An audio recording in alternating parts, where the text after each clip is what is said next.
नमस्कार बंधुरा बंगघरे स्वागत। आमी आज के एक रेसिपि बनाबो। तो এটা হচ্ছে চিকেন ভর্তা। চিকেনগুলো কিন্তু আমি 5-7 মিনিট সেদ্ধ করে রেখেছি, একটু ঠান্ডা করতে দিয়েছিলাম, ঠান্ডা হয়ে গেছে।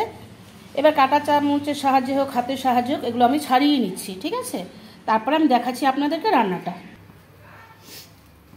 আমি প্যানে তেল দিয়ে দিচ্ছি, সাদা তেল। রান্নাটা সাদা তেলে হবে, চিকেন ভর্তাটা। আমি একবারই যা তেল দেওয়া দিয়ে দিলাম। তেলটা গরম হয়ে গেছে, আমি দুটো তেজপাতা দিয়ে দিলাম। আর খুব ভালো করে মিহি করে কিন্তু পেঁয়াজটা বেটে নিতে হবে। এবার পেঁয়াজ দিয়ে দিলাম। পেঁয়াজটা আমি একটু ভেজে নিচ্ছি ভালো করে, তারপরে আদা রসুন পেস্টটা দিয়ে দেবো। পেঁয়াজটা মোটামুটি একটু ভাজা হয়েছে, কাঁচা গন্ধটা চলে গেছে। এবার আমি আদা রসুনের পেস্টটা দিচ্ছি। একটু রান্না করবো, কারণ এই কাঁচা গন্ধটা যতক্ষণ না যাবে আমি একটুখানি ভাজবো। আচ্ছা, এটা ভাজা হয়ে গিয়েছে। আমি একটু লঙ্কা বাটা দেবো।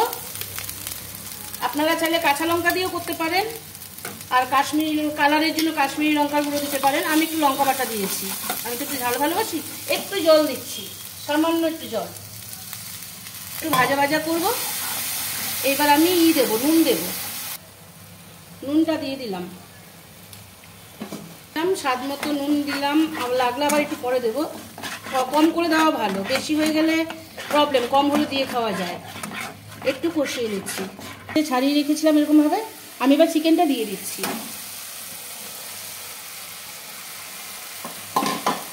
একটু নাড়িয়ে ছাড়িয়ে নিচ্ছি ভালো করে চিকেনটা দিয়ে।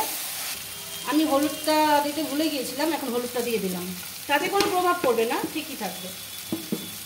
আচ্ছা, এখানে আছে ধনে ভেজে রাখা আর জিরে ভেজে রাখা, এগুলো এবার দিয়ে দেবো একসাথে।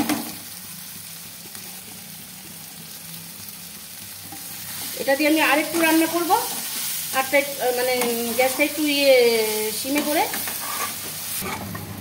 আচ্ছা, এটা তো মোটামুটি কষানো হয়ে গিয়েছে। এবার আমি যে চিকেনটা যে সেদ্ধ করেছি এটা দিয়ে দিচ্ছি। এই যে চিকেন স্টকটা দেওয়ার পর আমি এক্সট্রা আর জল দেবো না, এতেই রান্নাটা হবে। আমি একটু চাপা দিয়ে রাখবো। এখন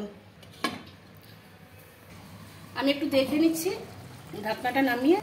এই যে অনেকটা কি হয়ে গিয়েছে। আমি এবার এর মধ্যে ফ্রেশ ক্রিম দেবো। ফ্রেশ ক্রিম যদি না থাকে আপনারা দুধের সরও দিতে পারেন। দুধের সরটা ফেটিয়ে ভালো করে দিতে পারেন। দেখুন কালারটা আরো সুন্দর হয়ে গিয়েছে। এবার আমি যেটা করব সেটা হলো, এখানে দেখুন আমি একটা ডিম, সেদ্ধ ডিম মানে ছুরির সাহায্যে কুচিয়ে রেখেছি। এই ডিমটা এবার দিয়ে দেবো আমি সাজিয়ে। এই ডিমটা দিয়ে আমি বেশিক্ষণ রাখবো না, একটু নাড়াচাড়া দিয়ে আমি চিকেন ভর্তাটা নামিয়ে ফেলবো। কিন্তু তার আগে আমি আরেকটা জিনিস দেবো, সেটা হচ্ছে বাটার। এই যে বাটারটা দিয়ে দিলাম, দিয়ে আমি একটু চাপা দিয়ে রাখবো। রান্নাটা কিন্তু আমার রেডি। আমার এই চিকেন ভর্তার রেসিপিটা যদি ভালো লাগে আপনাদের, প্লিজ আপনাদের কাছে অনুরোধ রইল, আপনারা বানিয়ে খাবেন, একটু সাবস্ক্রাইব করবেন আর প্রচুর শেয়ার করবেন। ধন্যবাদ।